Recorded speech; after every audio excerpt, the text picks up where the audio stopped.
ఆ శుభాకాంక్షలు. ఇందాక సార్ చెప్పినట్టు తెలంగాణ పోతే ఇంకా ప్రతి స్టూడెంట్ కూడా అనుగుణంగా ఉంటుంది, దేశవ్యాప్తి అనేది అనుగుణంగా ఉంటుంది. వాళ్ళు మాటలు చెప్పరు, మనం వింటా ఉంటాం. చదివి కూడా పాట రూపంలో చాలా చక్కగా చెప్తారు. ఆ అవేర్నెస్ మన స్టూడెంట్స్ రావట్లేదు. అంటే ఇలాంటి కళాకారులు ఉంటే మాత్రము ఖచ్చితంగా అవేర్నెస్ అనేది వస్తుంది. ఈరోజు మన ఈ అద్భుతమైన కార్యక్రమం మన కళాశాల జరగడం అనేది చాలా ఆనందము. ఆ పాట వింటే మీకు తెలుస్తుంది ఎలా ఉందని చెప్పేసి. అలాంటి ఉత్తేజము మన స్టూడెంట్స్ అందరికీ కూడా రావాలని, ఈ కార్యక్రమాన్ని దిగ్విజయంగా అమర్నాథ్ సార్ కొనసాగించాలని, దాంట్లో చెప్పినట్టు మా కాలేజ్ స్టూడెంట్స్ సైతం మేము కూడా పాల్గొనేసి ఈ కార్యక్రమం 100% దిగ్విజయంగా ముందుకు తీసుకెళ్ళాలని చెప్పేసి,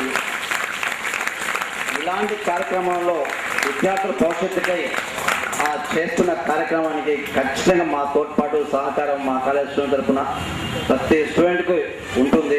ఆ తోడ్పాటు సహకారం మేము అందిస్తాము ఖచ్చితంగా. దానికి మా వంతు కృషి మేము చేస్తాము. ఇక్కడ మనమేమి డబ్బులు ఖర్చు చేయట్లేదండి. స్వచ్ఛందంగా మన శక్తిని, విద్యార్థి శక్తిని చూపిస్తే ఇంకా ప్రతి ఒక్కటి కూడా సాధించుకోవచ్చు. ఏదైనా సరే ఆ శక్తి ఒక్క విద్యార్థుల చేతిలో ఉంది. అది ఆ ప్రకారము అది తెలుసుకునేసి ప్రతి కాలేజీకి పోయేసి ఈ కార్యక్రమాలు అవేర్నెస్ చేసేసి మన కాలేజీకి ఈరోజు చేస్తున్నారంటే మాత్రము చాలా ఆనందదాయకము. ఇలాంటి కార్యక్రమం మేము ఎప్పుడు ముందుంటాం సార్. మీ సహకారానికి మేము ఎప్పుడు దేవో మహేశ్వర గురు సాక్షాత్ పరబ్రహ్మ తస్మై శ్రీ గురవే నమః. నినాదము మేము చదువుకున్నటువంటి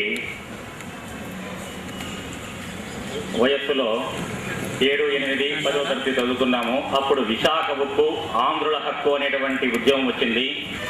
దాంట్లో ఆ విద్యార్థి దశలోనే అనేకమైనటువంటి కార్యక్రమాలలో పాల్గొని ఆ యొక్క ఉత్సాహాన్ని ప్రదర్శింపజేసినాము. ఆ విధంగానే ఇప్పుడు ఉన్నటువంటి మీ విద్యార్థి దశ యందు మీరు కూడా ఇప్పుడు మనం ఏదైనా కానీ పాల్గొనాలంటే మనకు అవసరం ఉన్నప్పుడు ఆ యొక్క ఉద్యమాలు రావు. ఉద్యమాలు వచ్చినప్పుడు మనము దాన్ని సద్వినియోగం చేసుకొని ఆ కాలాన్ని సద్వినియోగం చేసుకుంటేనే మనకు మంచి ఫలితం కలుగుతుందన్నమాట. మంచి ఉన్నత గౌరవం కూడా పొందుతుంది. అప్పుడు కూడా ర్యాలీలు, నిరసన సభలు, నిరాహార దీక్షలు ఇవన్నీ కూడా జరుగుతూ ఉన్నాయి. కాబట్టి ఇప్పుడు కూడా వాళ్ళు చేసేటువంటి కార్యక్రమానికి మనము సహాయం చేయాలన్నమాట. ఏ విధంగా? ధన సహాయం కానీ, ఇంకా లేకపోతే మానసికంగా కానీ, శారీరకంగా కానీ అనేక విధాలైనటువంటి సహాయాన్ని ఏ విధంగా చేసినా కానీ దానికి మనము ఏదోడు వాదోడు చేసేట్లుగానే ఉంటుంది. ఒక కార్యక్రమం ఫలించాలంటే దేవుడు కూడా మనకు అనుగ్రహం కలగాలంటే ఒకటి ఉందన్నమాట. ఉద్యమ సాహసం ధైర్యం బుద్ధి శక్తి పరాక్రమ షడేతే యత్ర వర్తంతే తత్ర దేవ సహాయకృత్. ఉద్యమము, శక్తి, పరాక్రమం ఈ 6 గుణాలు ఎక్కడైతే ఉంటాయో అక్కడ దైవం కూడా సహాయం చేస్తాడు అనేటువంటిది ఉంది అన్నమాట. ఒక సుభాషిత శ్లోకం వాళ్ళు ఏం ఊరిక రాసినారు, వాళ్ళ యొక్క అనుభవపూర్వకంగా మనకు ఉపయోగపడే రీతిగా వాళ్ళు రచించినారు. ఆ యొక్క శ్లోకాన్ని మనం జ్ఞాపకం చేసుకొని ఈ ఉద్యమంలో అన్ని విధాల ఉద్యమము చేసేటువంటి వాళ్ళు ఉన్నారు, అలాగనే సాహసం చేసేటువంటి వీరులు ఉంటారు. భూయానికి బాధ కలిగించేదానికి ఎవరు కూడా ప్రయత్నం చేయరన్నమాట. కాబట్టి వాళ్ళు ప్రయత్నం చేసేటువంటిది కూడా వాళ్ళను ఉత్తేజపరిచి వాళ్లకు అంటే విషయాన్ని తెలియజేయాలి. అందరికీ విషయం తెలియదు, కొంతమందికి మాత్రమే. ధన్యవాదాలు తెలుపుతూ ఉన్నాను. సారు 5th, 6th క్లాస్లో ఉన్నప్పుడు విశాఖ ఉక్కు, ఆంధ్రుల హక్కు అని నినాదం చేశారు. మరి అలా చేసినటువంటి నినాదంలో 32 మంది విద్యార్థులు బలైతే దాంట్లో 16 మంది మన రాయలసీమ విద్యార్థులు చనిపోయారంట. ఎంత గొప్ప విషయం తెలుసా. కానీ ఇప్పుడు వాళ్ళు మాత్రం హ్యాపీగా జీవితాన్ని గడుపుతున్నాడు. మనం వెళ్ళి మన రాయలసీమ వాళ్ళు ఒకరైనా అక్కడ ఉద్యోగం చేస్తున్నారా? విశాఖ ఉక్కు ఫ్యాక్టరీలో అస్సలు లేదు. కనుక అలాంటి దుర్భరమైన స్థితి రాయలసీమకి ఏర్పడుతుంది అని కోరుకుంటూ మీరందరూ కూడా తప్పకుండా కడప ఉక్కు ఏం అధ్యక్షులు మన దేవదాస డిగ్రీ కళాశాల ప్రిన్సిపల్ గారు శ్రీ రామకృష్ణ సార్ గారికి, అదేవిధంగా కడప ఉక్కు సీమ హక్కు సాధనా సమితిని వెనుక ఉండి నడిపిస్తున్నటువంటి జీవనజ్యోతి విద్యా సంస్థల అధ్యక్షులు అనేటువంటి ఉద్యమాన్ని మన రాయలసీమ జిల్లాలకు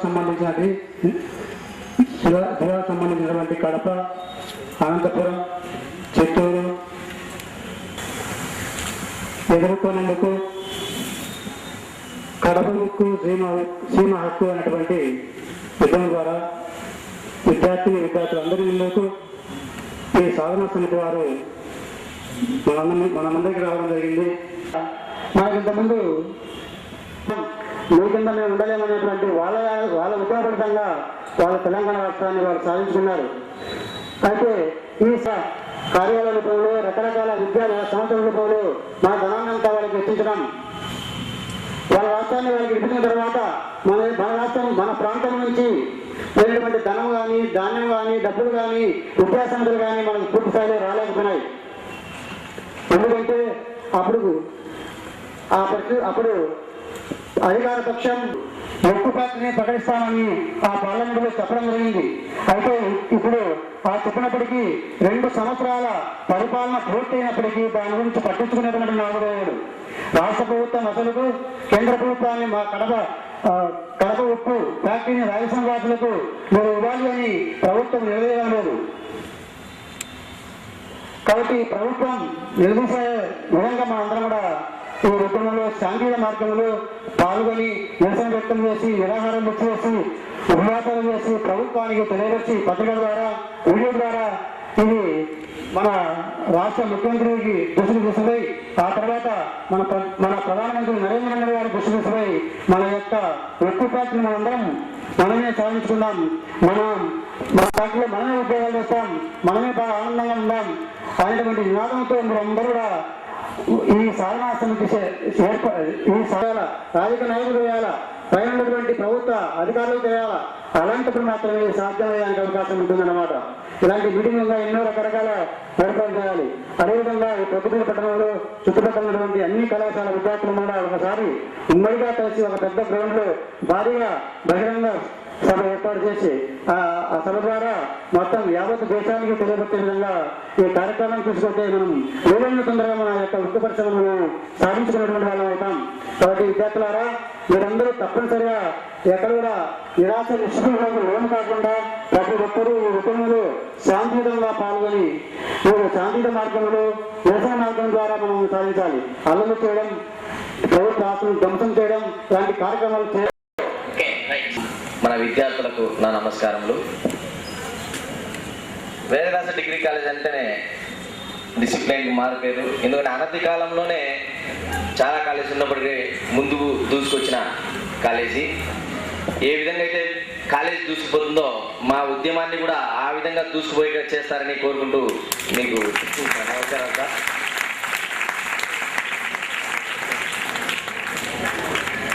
ఓకే, యాక్చువల్గా 10th క్లాస్ అయిన తర్వాత మీరు ఏం చేస్తారు? ఇంటర్ డిప్లొమా చదువుతారు, అంతేనా? ఇంటర్ తర్వాత డిగ్రీ ఆర్ బీటెక్స్, తర్వాత మనకంటూ ఉద్యోగం ఇచ్చారు ఈ రాజకీయ నాయకులు. ఏం ఉద్యోగం?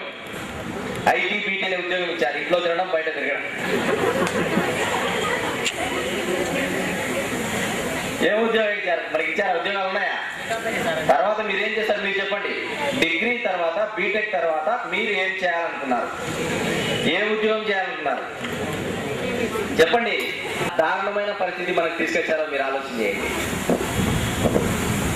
ఒకప్పుడు మనకు చాలా ఆశలు ఉండేవి, స్టేట్ డివైడ్ కాకుండా మన రాజధాని, మన హైదరాబాదు, మాది మనది అని పరిగెత్తుకుంటూ ఇక్కడి నుంచి మనం వెళ్ళి అక్కడ జీవనోపాధి ఉంది, దొరుకుతుంది అంటూ మన హైదరాబాద్ డెవలప్ అయింది ఎవరి వల్ల? మన రాయలసీమ ప్రాంతం వల్ల. కోస్తా ఆంధ్ర వల్ల కాదు, తెలంగాణ వల్ల కాదు. ఎందుకంటే కోస్తా ఆంధ్రలో 3 పంటలు పండుతాయి, వాళ్ళు హ్యాపీగా ఉన్నారు, అటు సైడ్ జీవనం సాగించేవారు.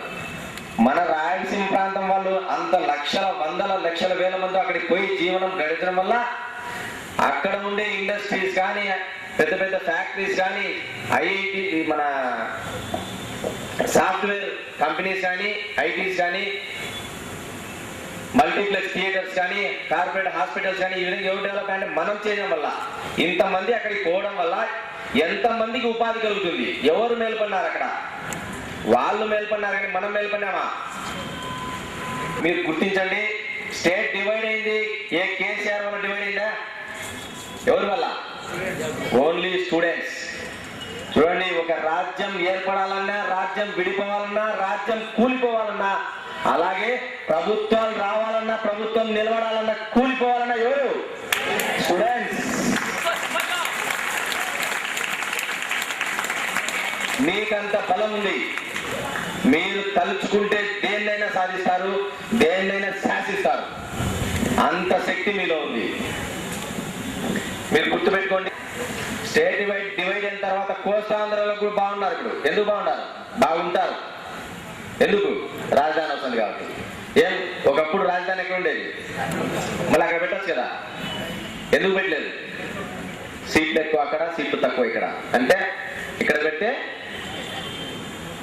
కుర్చీలో కూర్చోలేరు, అక్కడ పెడితేనే కుర్చీలో కూర్చుంటారు. గుర్తుపెట్టమైంది. ఈరోజు తల్లిదండ్రులు మా దగ్గరికి వచ్చి, మేము కష్టపడి లక్షలు ఖర్చు పెట్టి మేము ఏం చదివితే, ఏం కోర్స్ తీసుకుంటే మా పిల్లల ఉద్యోగాలు వస్తాయంటే చెప్పే స్థితిలో మేము లేకుండా పోయాం. ఏం సార్ ఉన్నా? లేదు, ఎక్కడ కూడా లేదు. ఆశ లేదు, నిరాశ, నిస్పృహ ఏది కూడా లేదు. మేము కూడా చెప్పలేకున్నాం.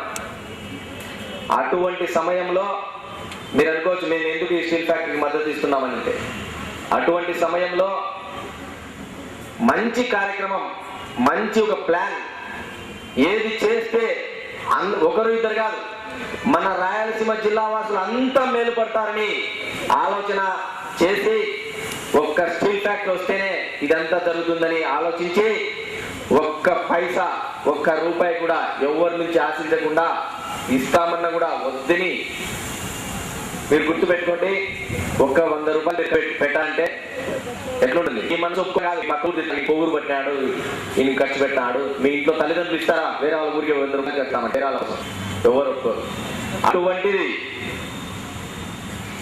తన జీవితాన్ని త్యాగం చేసి, ఇంట్లో తల్లిదండ్రులను ఒప్పించి, భార్య పిల్లలను ఒప్పించి, నేనున్నాను ఈ విద్యార్థుల కోసం, ఈ ప్రాంత వాసుల కోసం అని ముందుకు వచ్చిన ఏకైక వ్యక్తి మన ప్రవీణ్ కుమార్ రెడ్డి గారు. మీరు ఈరోజు తెలంగాణ కానీ కోస్తాంధ్ర సైడ్ పోయి అటు సైడ్ తల్లిదండ్రులు అడిగితే ఉండే ఏకైక ఆయుధం స్టీల్ ఫ్యాక్టరీ తెచ్చుకోవడం. మీరు అనుకోవచ్చు, వస్తే 2 లక్షల మందికి ఇండైరెక్ట్ గా ఉద్యోగాలు వస్తాయి. మీరు అనుకోవచ్చు ఎలా వస్తాయని. ఒక స్టీల్ ఫ్యాక్టరీ 40,000 మంది వస్తే దానికి అనుబంధమైన సంస్థలు రావడం వల్ల అక్కడ ఆ సంస్థల్లో మళ్ళీ మనం పెట్టుకోవచ్చు, ఇంకోరు పెట్టుకోవచ్చు, ఎవరు పెట్టుకున్నా కూడా ఆ సంస్థల్లో కూడా ఉద్యోగాలు వస్తాయి, వ్యాపారాల అభివృద్ధి అవుతాయి. ఎందుకంటే మనీ సర్క్యులేషన్ అవుతుంది. కానీ అటువంటి స్థితి అదే స్టీల్ ఫ్యాక్టరీకి ఈయన వస్తే మనం ఉద్యోగాలు చేయడం కాదు, మనం ఉద్యోగాలు ఇచ్చే స్థాయికి పోతామని నేను తెలియజేస్తున్నాను. ఆ రోజు మీ తల్లిదండ్రులు అడగండి, అప్పుడు చెప్తారు కాళ్ళు ఎగరేసుకొని రాయలసీమ వాసులు ఏంటో. 4వ తేదీ మనం వేసే ప్రతి అడుగుకి ప్రొద్దుటూరులో భూమి కంపించాలా. అలాగే రేపు ఆగస్టు 19వ బహిరంగ సభ మున్సిపల్ హై స్కూల్లో ఏర్పాటు చేస్తున్నాం. ఆ మున్సిపల్ హై స్కూల్లో వేసి మనం పిడికిలు బిగించి వేసే ఆ కేకతో ఢిల్లీలో ఉండే పాలకుల గుండెల్లో రైళ్లు పరిగెత్తగా ఉండాలి. మేము ఇస్తాం స్టీల్ ఫ్యాక్టరీని ముందుకు పరిగెత్త రావాలి. మనకేమో గంజినీలా. కాబట్టి ఆలోచించండి. ఒక సామెత ఉంది, పోరాడితే ప్రయోజనం లేదు, బానిస సంఖ్యలు తప్ప. కానీ ఈ రోజు సామెత పోరాడితే ప్రయోజనం లేదు, స్టీల్ ప్లాంట్ రావడం తప్ప. ఇది గుర్తు పెట్టుకొని మీరందరూ రేపు జరిగే దానికి మీరొక్కరు కాదు, ఒక్కొక్కరు 100 మందిని పుచ్చుకొచ్చే శక్తిగా మీరు తయారు కావాలి. కాలేజెస్ స్కూల్స్ అన్ని చేశాం, కానీ ముఖ్యంగా అవసరమైంది ఈ రోజు డిగ్రీ కాలేజ్ వరకు, ఇంటర్మీడియట్ కాలేజ్ వరకు. ఎందుకంటే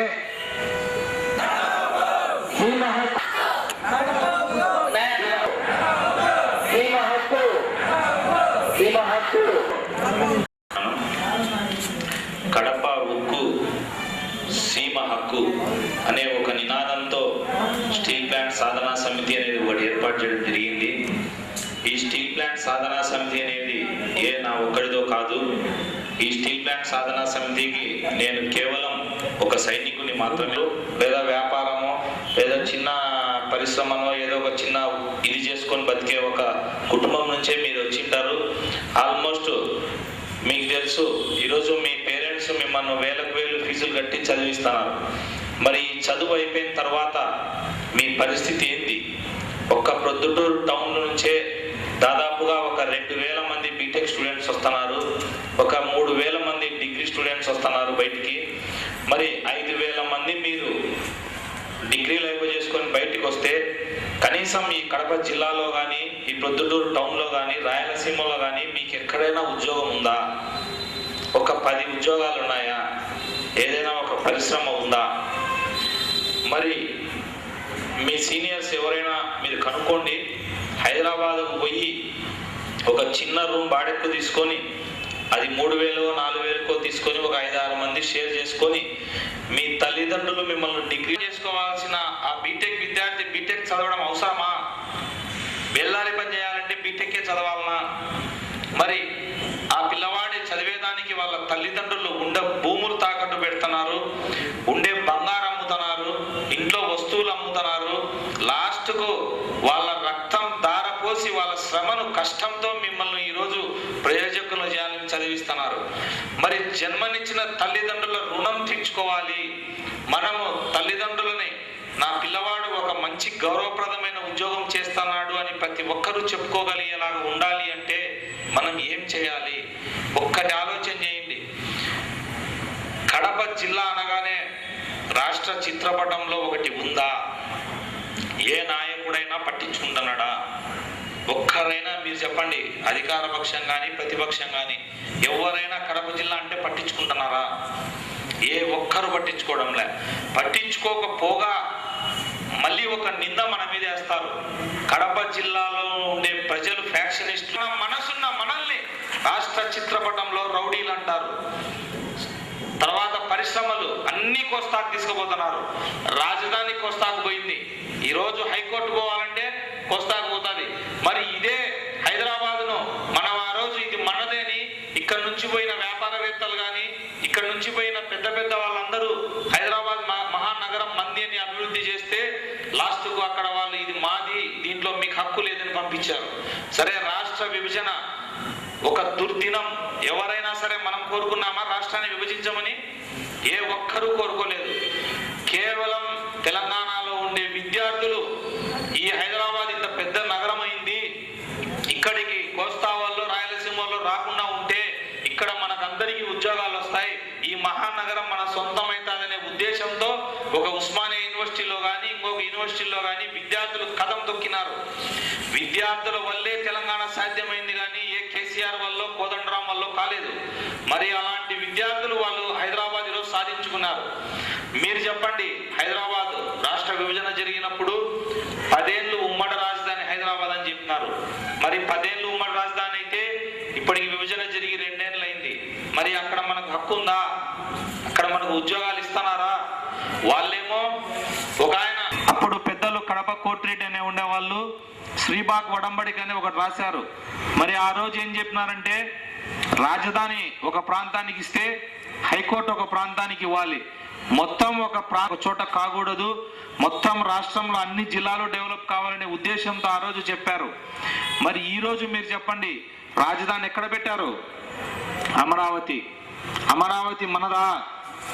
అమరావతి ఇప్పుడు కాదు, ఇన్ని పరిశ్రమలు, డోలమైట్ ఉంది, ఫైర్ క్లే ఉంది, ఇసుక మనకి ఎంత కావాలంటే ఎంత ఉంది. మరి ఇన్ని పరిశ్రమలు మనకు ఉండి ఇప్పుడు ఎర్రచందనంలో నిన్న ప్రభుత్వం వేలం వేస్తే 12,000 కోట్ల డబ్బు వచ్చింది. కనీసం 10% అయినా మా జిల్లాకి ఇవ్వండి, ఇది ప్రపంచంలో ఎక్కడా దొరకంది, మా జిల్లాకి ఈ హక్కు ఉంది, ఎర్రచందనం మీద కడప జిల్లాలో పుట్టిన ప్రతి ఒక్క బిడ్డకు హక్కు ఉంది, మాకు కనీసం ఒక 10% ఇవ్వండి అని ఏ ఒక్క రాజకీయ నాయకుడైనా అడిగాడా? మరి 10% ఇచ్చి ఉంటే 12,000 కోట్లలో 1,200 కోట్లు వచ్చేది మన జిల్లాకు. మరి ఈ 1,200 కోట్లతో మీరు చూడండి, ఈరోజు రాయలసీమలో తినేదానికి తిండి లేదు, తాగేదానికి నీళ్లు లేవు, రైతులకు పైర్లు పండించడానికి నీళ్లు లేవు. మరి ఈ 1,200 కోట్లు ఇచ్చి ఉంటే గండికోట డ్యామ్ మీకు తెలుసు, ముద్దనూరు దగ్గర మన గండికోట, ఈరోజు మీ తల్లిదండ్రులు రైతులైన మన అన్నలు, మన అక్కలు, మన తల్లిదండ్రులు ఎవరైనా సరే రైతులు ఈరోజు ఇంత దీన స్థితిలో ఉండేవాళ్ళ? మీరు ఒక్కసారి చూడండి, ఇక్కడ ఎకరా భూమి ఉంటే ఆ రైతు 10,000 అప్పు లేకపోతాడు, కానీ ఇదే ఎకరా భూమి కోస్తాలో ఉంటే ఆ రైతు ₹1,00,000 డబ్బు సంపాదిస్తున్నాడు. ఈ ప్రభుత్వాలు ఎలా తయారయ్యాయంటే అక్కడ సీట్లు ఎక్కువ ఉన్నాయి, ఇక్కడ సీట్లు తక్కువ ఉన్నాయని పట్టించుకోవడం లేదు. అక్కడికేమో వాళ్ళకు రొయ్యల చెరువులు తవ్వుతారు, వాళ్ళ రొయ్యల చెరువుల వల్ల రైతులు లక్షలు సంపాదిస్తే ఇక్కడ మన తల్లిదండ్రులు, ఈ రైతు సోదరులు కనీసం ఒక పూట తిని ఒక పూట తినక పిల్లల ఫీజులు కట్టాలంటే నరక యాతన అనుభవిస్తున్నారు. మరి ఇలాంటి దుస్థితి మనకి ఎందుకు పట్టింది? అందుకే ఇది మంచి టైం. ఈ టైంలో మనము ఉద్యమించి పోరాడి మనం స్టీల్ ఫ్యాక్టరీ తెచ్చుకోగలిగితే, ఒకవేళ మీకు ఉద్యోగం రాకపోయినా మీలాగా ఇబ్బంది పడి మీలాగా ఎన్నో కష్టాలు పడుతున్న మీ తల్లిదండ్రులు పోరాటం ఆపము. ఉక్కు ఫ్యాక్టరీలో కూడా రేపు భవిష్యత్ రోజుల్లో 70% ఉద్యోగాలు కడప జిల్లా బిడ్డలకు ఇచ్చే, రిమైనింగ్ 30% ఉద్యోగాలు మీరు మిగతా రాయలసీమ బిడ్డలకు ఇవ్వండి. ఏ ఒక్క కోస్తా వాళ్ళకు కూడా ఒక్క ఉద్యోగం ఇవ్వము అనే దానికి మళ్ళీ ఉద్యోగం చేస్తాం. మరి 40,000 మందికి డైరెక్ట్ గా ఎంప్లాయ్మెంట్ దొరికితే ఒక్కసారి ఆలోచన చేయండి. ఈ ప్రొద్దుటూరు టౌన్ ఈ విధంగా ఉండదు. వైజాగ్ స్టీల్ ఫ్యాక్టరీ రాకముందు ప్రొద్దుటూరులో ఒక చిన్న పట్టణం, ఇదే వైజాగ్ నగరం మీరు రోజు చూడండి ఒక పెద్ద మహానగరం అయింది. మొత్తం ఇప్పుడు ఉండే 13 ఈ ఆంధ్రప్రదేశ్ జిల్లాల్లో అన్నిటికంటే బాగా ఉండేది కానీ పారిశ్రామికంగా కానీ అభివృద్ధి చెందిన నగరం ఏది అంటే ఒక వైజాగే. మరి అలాంటి వైజాగ్ మహానగరం అయినప్పుడు మనం పుట్టిన ఈ ప్రొద్దుటూరు ఎందుకు ఒక మహానగరం కాకూడదు? మన ఊరు ఒక మహానగరం కావాలా వద్దా? మరి మహానగరం చేసుకోవాలి అంటే మనకు కూడా ఒక ఉక్కు పరిశ్రమ రావాలి. స్టీల్ ఫ్యాక్టరీ వస్తే 1,00,000 కుటుంబాలకు పరోక్షంగా ఉపాధి దొరుకుతుంది. చిన్న బజ్జీల కొట్టు దగ్గర నుంచి సూపర్ మార్కెట్లు, రైతులు, పాలు పోసే వాళ్ళు, ట్రాన్స్పోర్టర్స్, వీవర్స్, బంగారు వ్యాపారులు, బట్టల వ్యాపారులు, ఈ వ్యాపారం ఆ వ్యాపారం అని లేకుండా రియల్ ఎస్టేట్, ప్రతి ఒక్క వ్యాపారం డెవలప్ అవుతుంది స్టీల్ ఫ్యాక్టరీ అనేది వస్తే. మరి అన్ని డెవలప్మెంట్స్ జరిగితే ఈ ప్రొద్దుటూరు టౌన్ జమ్మలమడుగు దగ్గర నుంచి మైదుకూరు వరకు ఇదంతా ఒక పెద్ద సిటీ అవుతుంది. మరి మనకు అత్యాధునికమైన వైద్యం మనకు అందుతుంది. ఈరోజు మీరు చూడండి ఎంత దయనీయమైన స్థితిలో ఉన్నామంటే, ఒక పసి పిల్లవాళ్ళకి గల డెంగ్యూ వ్యాధి వస్తే మనం చేతుల మీద పెట్టుకొని ఆ తల్లిదండ్రులు నరక యాతన పట్ట ఆ పిల్లవాడు బతుకుతాడా చచ్చిపోతాడా అనే ఒక టెన్షన్తో ఈరోజు కర్నూలుకో, వేలూరుకో, ఎక్కడికో బెంగళూరుకో, హైదరాబాద్కో పరుగులు తీస్తా అంటే ఆ పిల్లవాడు దారి మధ్యలో చనిపోతుంటే ఆ తల్లిదండ్రులు పడే నరక యాతన, మనోవేదన మీకు అర్థం కావాలి. అలాంటి దుస్థితి పారుదోలాల. ఒక్కటి ఆలోచన చేయండి, ఎవరైనా సరే, నేనైనా మీరైనా, మనిషి అన్న తర్వాత ఎక్కడ పుడతామనేది భగవంతుడు మనకు రాసి ఉంటాడు. నేను ప్రొద్దుటూరులో పుట్టాలని రాశాడు, మీకు అలాగే రాశాడు. కానీ ఈ ప్రాంతంలో పుట్టిన, ఈ ఉద్యమం చేసిన పులి బిడ్డలు రేపు స్టీల్ ఫ్యాక్టరీ సాధించి ఈ ప్రాంతం డెవలప్మెంట్ లో పాలు పంచుకున్నారా? వాళ్ళు చచ్చినా కూడా వాడు పులి బిడ్డలా అనిపించుకునేలాగా మీ అందరూ తయారు కావాలి. మీ ఒక్కొక్కరు మీరు ఇంటికి వెళ్ళండి, మీ తల్లిదండ్రులకు ఆ పాంప్లెట్ చూపించి డిస్కస్ చేయండి. ఏం మనం పడే పరిస్థితి నిజమా కాదని అడగండి. మీ తల్లిదండ్రులను కూడా రేపు ర్యాలీకి తీసుకురండి. తర్వాత మీ ఫ్రెండ్స్, ఈరోజు టెక్నాలజీ బాగా పెరిగిపోయింది. ఫేస్బుక్లు, వాట్సాప్లు ఇలా అన్నీ ఉన్నాయి. ఫేస్బుక్ లో మీరు కడప ఉక్కు సీమ హక్కు అని టైప్ చేస్తే మాది ఐడి వస్తుంది. మీరు ఫ్రెండ్ రిక్వెస్ట్ పంపించండి, మేము యాడ్ చేస్తాం. మీ అందరూ కూడా ఉద్యోగాలు వేయించి మన ప్రాంతాన్ని డెవలప్ చేసుకుందాం. ఆకలితో కానీ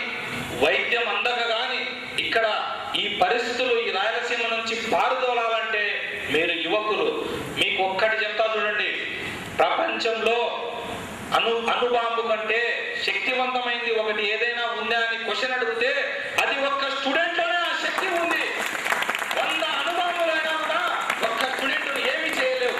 అలాంటి శక్తి మీలో ఉంది. మీరందరూ భవిష్యత్తులో ఈ ర్యాలీ అయిపోయిన తర్వాత, ఈ జూలై 14న జరిగే ర్యాలీ తర్వాత ఆగస్టు 19వ తారీఖున ఒక భారీ బహిరంగ సభ ఉంటుంది మున్సిపల్ హై స్కూల్ గ్రౌండ్ లో. ఆ రోజు కూడా మీరందరూ ఒక్కొక్కరు ఆ లోపు ప్రతిరోజు ఒక్కరిని ఇన్స్పైర్ చేయండి. ప్రాంతం కోసం పనిచేద్దాం. మనకు జన్మనిచ్చిన తల్లి తర్వాత మనము పుట్టిన ఊరు, మనం పెరిగే ఊరు, ఈ ఊరికి మనం సేవ చేద్దాంరా, ఈ ఊరుకు మంచి పని చేద్దామని మీరు ఒక్కొక్కరు 10 మందిని తయారు చేయండి. ఆ రోజు అందరూ బహిరంగ సభకు రండి. ఆ రోజు ఈ పొద్దుటూరులో మీ పులిబిడ్డలు వేసే కేక ఢిల్లీలో ఉండే పాలకులకు వయా అమరావతి ద్వారా వెళ్ళి కేకలకు పాలకులు పరిగెత్తారు. స్టీమ్లాంటి నేమిస్తామని అలా మీరు తయారు కండి. ముఖ్య విషయం, ఎవ్వరు కూడా ఆవేశానికి లోను కావద్దు. ఆవేశంతో అనర్థాలు ఏమన్నా కూడా మా నినాదం కడపకు సీమాకు మాత్రమే, మేము ఎక్కడ కూడా వైలేషన్ చోటు ఇవ్వమని మీరందరూ కూడా తయారు కండి. ప్రవీణ్ అన్న చెప్పాడు ఇప్పుడు, ఆవేశం అనర్థదాయకం అన్నాడు. ఆవేశాల గుర్తు మనకు ఆవేశంతో కాదు, ఇది శాంతియుతంగా